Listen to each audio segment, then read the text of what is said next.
Finished Squid Game and don't know what to watch next? I got you. I went through my TiVo Stream 4K and picked the very best Korean dramas in 2021, both movies and series. And since Halloween is just around the corner, I included some pretty scary flicks perfect for the holiday. The freshest option, if you're coming down from Squid Game, is My Name. This series was just added to Netflix and will really scratch that itch, especially if your favorite Squid Game character was the cop. Here, you also have an undercover cop, but the other way around. A woman working for an illegal organization joins the police force and acts as a mole, hoping to find out why her father died. It's only 8 episodes long, and each one has such a good hook, you'll spend the entire night binging it. And speaking of hooks, this next series is the stuff of legends.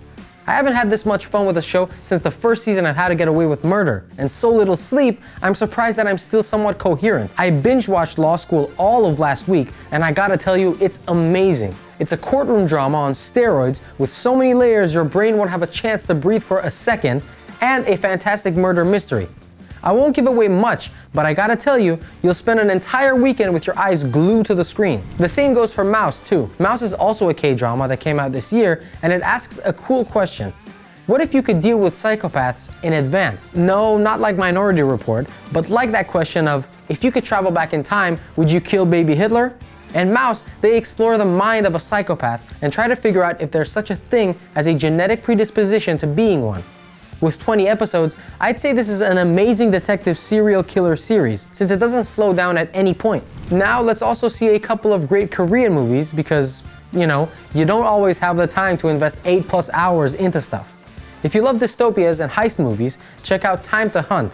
Somehow this movie came out last year, but got lost in the noise despite being a pretty good watch. Time to Hunt is a dystopian thriller where you follow a group of robbers who just got out of jail only to see that inflation wiped off everything they stole, so they have to do one more job.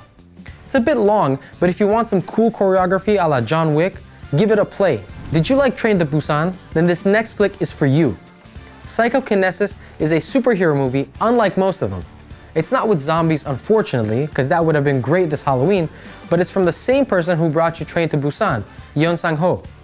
I'd actually say it's like the series Misfits, where regular people get superpowers and use them to change their regular lives, not take over the world or something. Here, a security guard drinks from a spring that's been hit by a meteor, and so he gets some badass telekinetic powers. The beauty of this movie is that he uses those powers to reconnect with his daughter and help her lead a better life. Pretty cool, right? Another one of my favorite K-drama series is Sweet Home, which came out last year and makes for a perfect Halloween watch. Sweet Home is perfect if you love monster movies and high school flicks. It's kind of like a modern day Buffy, where a loner high school dude tries to save humanity from flesh-eating mutants.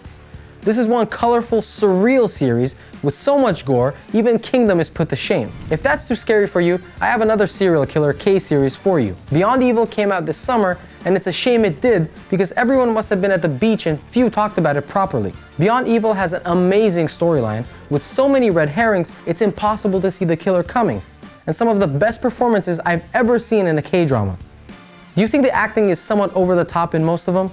Beyond Evil is here to prove the opposite. It's simply superb. Still, it's not really Halloween-y, so if you're looking for spooky, I got another one for you. It's called the Uncanny Counter, and it's really a cool urban fantasy series with plenty of humor. The main characters work in a noodle shop by day, and at night they're chasing evil spirits who eat people's souls. Each of the characters has special abilities to do so, which once again reminds me of Misfits, only that the characters here are even more adorable and relatable. And if you're gonna binge through the Uncanny Counter and leave begging for more, I have yet another dark fantasy show for you. It's called Tale of the NineTailed, and it follows around one of Korea's most famous mythical creatures, the nine-tailed fox, but moves it into the present day. Tale of the NineTailed has plenty of action, but where it truly shines is in the story. It's pretty fresh and unpredictable through and through. Plus, even though it goes into matters of the heart and love and so on, it never sinks into the cheesy realm, so it's not like those CW series where you end up eye-rolling by episode 3. These series should keep you busy for weeks to come, but I have one final recommendation, thanks to my TiVo Stream 4K surfacing it a few weeks ago, after it saw me binging every K-drama on every streaming app. This one is called The Memorist, and it really fills the hole in my soul left by series like The Mentalist or Criminal Minds. You know, the stuff you have playing in the background when you're just wallowing on the couch on a Sunday morning. Still, since it's a K-drama, The Memorist has a lot more fresh stuff in it. It follows a detective who can read people's memories. While this power helps him solve cases, it doesn't really make him a popular character, and it sends him on a particularly gruesome case. The Memorist is once again one of those series where you can't look away, full of twists and turns and an amazing soundtrack. So I'd recommend you take the day off and truly dive in it. What about you?